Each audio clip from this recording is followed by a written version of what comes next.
Недовербата во судството ни функционални институции, големи корупцијски афери без судска завршница и трагедијата во Кочани, која слековито покажа дека корупцијата може да убие.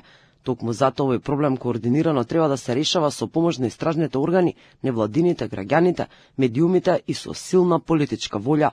Ова е пораката на луѓето кои се занимаваат со анализи и активно се борат против корумпираниот систем на одбележувањето на Меѓународниот ден на борбата против корупцијата. Според последниот извештај за индексот за перцепција на корупцијата на Transparency International, Македонија е далеку под 50-то место, кое е минимум гаранција дека постои борба против корупција.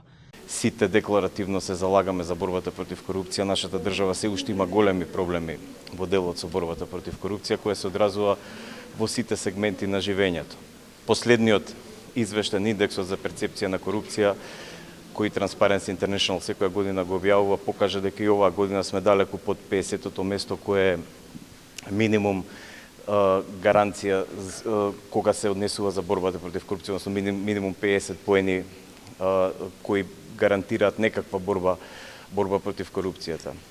Новиот претседател на антикорупцијска Адем Чучул вели дека ќе вложи напори за зајакнување на системот на интегритетот во институциите, бидејќи само така можеме да изостанеме на патот на корупцијата.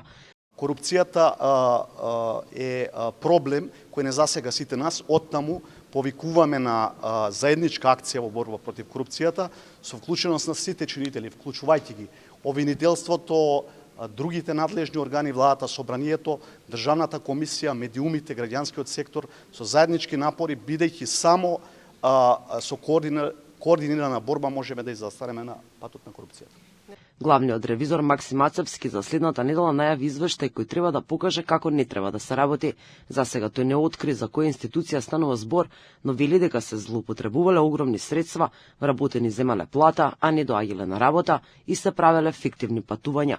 Ацевски е задоволен од соработката со обвинителството. Ланската година од 40 доставени ревизорски извештаи, обвинителите постапиле по 37.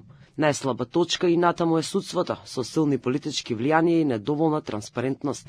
Контроверзните измени на кривичниот законник од 2023 дополнително ја намалија довербата во борбата против корупцијата. Анкетите покажуваат дека 89% од граѓаните веруваат дека корупцијата е широко распространета.